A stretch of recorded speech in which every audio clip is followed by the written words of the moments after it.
By the time Rockefeller was 23, the oil industry was still nothing more than a chaotic frontier.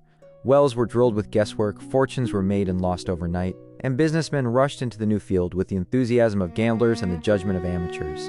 The oil regions of Pennsylvania were loud with speculation. Men shouting, selling, trading, drilling, bursting into sudden wealth and collapsing into sudden ruin. It was an environment defined by excitement, noise, and emotional frenzy, the exact opposite of the environment that shaped Rockefeller. And in that contrast lay his advantage. He entered the oil industry quietly, the way he entered everything. No grand speeches, no bold declarations, no noisy promises. He approached oil not as an adventure, but as a system waiting to be organized, disciplined, and optimized. Others saw black gold. He saw inefficiency. Others chased wells. He focused on refining. Others chased luck. He built predictability. Rockefeller understood something most men didn't. The real money wasn't in finding oil, it was in managing it. He studied the industry with a watchmaker's attention. He saw the unpredictable flow of supply, the poorly coordinated transportation, the wasteful processes, the lack of standards, the fluctuating prices. Everything was chaos, and chaos always meant opportunity for someone disciplined enough to tame it. Rockefeller saw oil as he once saw his childhood, unruly, unstable, and dangerous if left uncontrolled. And just as he had learned to manage the uncertainties of his father's comings and goings, he now learned to manage the uncertainties of a young industry. His early decisions were shaped by a psychological instinct he carried his entire life, the instinct to build stability out of disorder. Where others were driven by excitement, he was driven by caution. Where others trusted luck, he trusted calculation. He partnered with Samuel Andrews, a skilled chemist who understood the technical side of refining. Rockefeller himself understood everything else: logistics, supply chains, negotiations, risk, human behavior. He learned early that every man in the oil regions was vulnerable to the same weakness: emotion.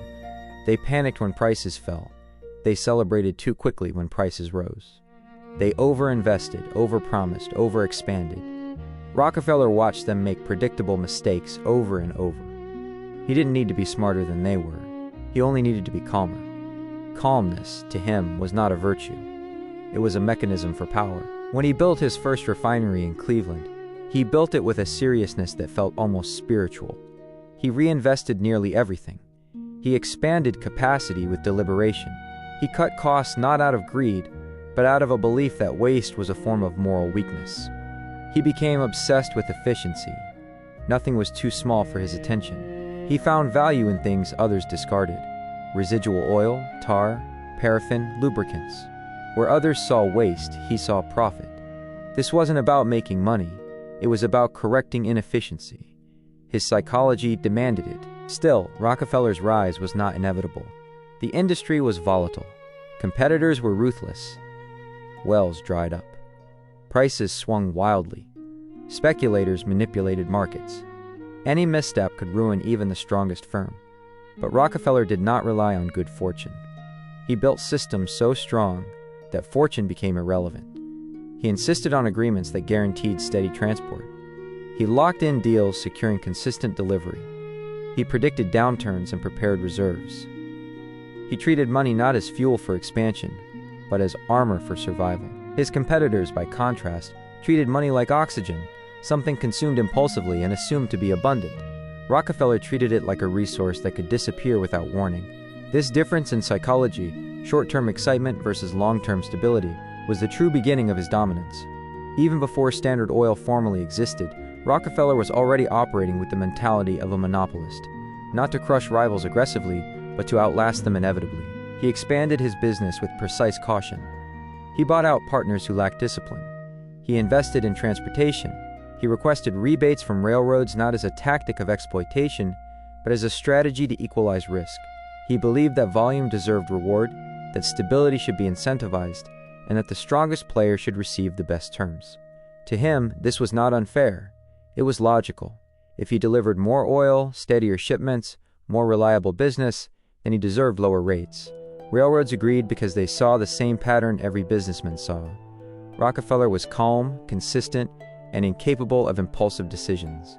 He was the opposite of risk. It was around this time that Rockefeller developed his most distinctive habit: silence. He spoke softly, rarely, and without emotional inflection. Competitors tried to provoke reactions from him, but he never responded visibly. He let others show their cards while keeping his own hidden. He understood that information was the most valuable currency in negotiation, and silence was the way to acquire it. People underestimated a man who spoke softly. They revealed too much. They assumed too quickly. Rockefeller used this misperception like a tool. By his early 30s, he had consolidated several refiners in Cleveland, forming a partnership so stable and efficient that it became the backbone of a future empire. Yet nothing about him suggested he was seeking dominance. He didn't celebrate. He didn't boast. He didn't even dress ostentatiously. If someone met him on the street, they would never suspect he controlled the largest refining operation in the region. That was intentional. Rockefeller believed that visibility was a liability. Power was most effective when it was quiet. This philosophy extended into his personal life. He lived modestly. He avoided alcohol. He prayed every morning. He tracked every expense. His frugality wasn't an act, it was a form of discipline.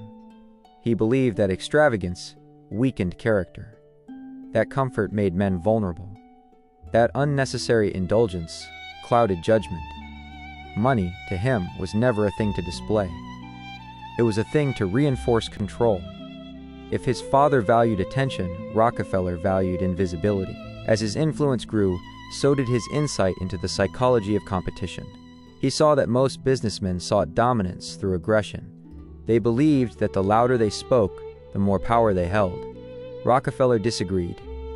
Aggression revealed insecurity. He didn't shout. He didn't threaten. He didn't argue. Instead, he created offers so rational, so inevitable, that refusing them felt foolish. He would approach rival refiners quietly, respectfully, and offer to buy them out at fair prices.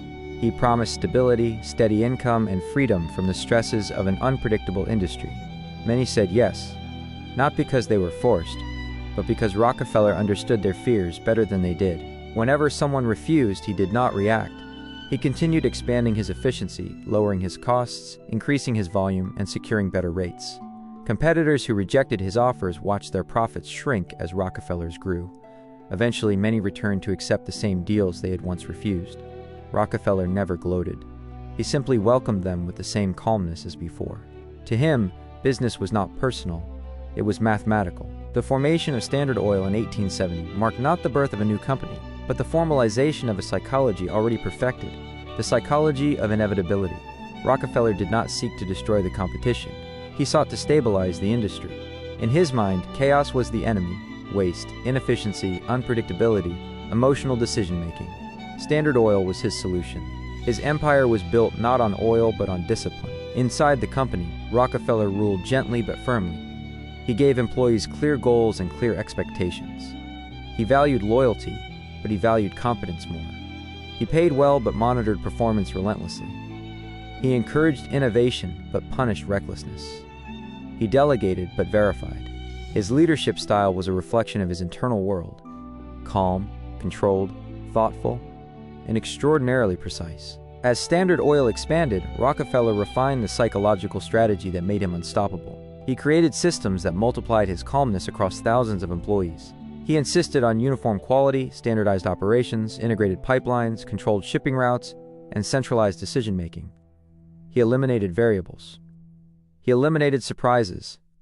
He eliminated risk. Every new piece of the company reduced uncertainty. Every reduction of uncertainty increased his power. His competitors misunderstood him completely. They thought he was motivated by greed, ambition, or ego. He was not. Rockefeller's true motivation was the same as it had been when he was a child, recording pennies in a ledger, the pursuit of control in an unpredictable world. Standard Oil was simply his way of imposing order on an industry that reminded him of his father: exciting, promising, but unstable and unreliable. By the late 1870s, Standard Oil was everywhere. It refined more than 90% of America's oil, controlled transportation, dominated export markets, and set the standard for prices. Yet Rockefeller remained personally understated. He did not brag about his wealth. He did not flaunt his success. He remained a man of routine, early to rise, early to sleep, always precise, always calm. The larger his empire grew, the more quietly he moved. When journalists began attacking Standard Oil, Rockefeller did not respond with anger. He continued expanding. When rival companies tried to undercut him, He lowered prices until they bled out, not out of spite, out of calculation. When the government threatened him, he hired the best lawyers, reorganized the trust, and continued operating. He viewed obstacles as mere adjustments in strategy. Emotional reactions, in his view, were weaknesses. His composure frustrated enemies because nothing rattled him. He did not break. He did not speed up. He did not slow down. He was constant, but power comes with consequences. Rockefeller's calmness made him seem cold. His efficiency looked ruthless. His ability to predict human behavior made others feel manipulated. He became a figure surrounded by myth and suspicion. Yet internally, he saw himself as someone solving a problem the world didn't know how to solve. In his mind, he wasn't destroying competition. He was rescuing an industry from self-destruction. The real truth is more complex. Rockefeller did not seek to eliminate competitors out of malice. He eliminated them because he believed that multiple companies created instability, multiple systems created inconsistency, multiple decision-makers created chaos. He genuinely believed that a single strong entity, as long as it was well managed, efficient, and disciplined, would serve the world better than dozens of weak ones. This belief was both his genius and his flaw. It made him unstoppable. It also made him feared. By the 1880s, Rockefeller was no longer simply rich. He was unprecedentedly powerful. He controlled not only an industry, but the infrastructure around it. Railroads depended on him. Exporters depended on him. Manufacturers depended on him. Even politicians feared crossing him. Yet John Rockefeller still woke up early, tracked his loose change, avoided extravagance, and refused to let success soften him. He understood a truth that very few wealthy men understand. The moment comfort becomes a habit, discipline begins to evaporate. And without discipline, everything he built could crumble. So he remained as controlled, as economical, as precise as he had been when he was a poor bookkeeper. His psychology, once formed in childhood, remained unchanged despite unimaginable wealth. This was the secret to how he got so rich. Not oil, not luck, not aggression. It was temperament. He outlasted people not by fighting them, but by never fighting himself.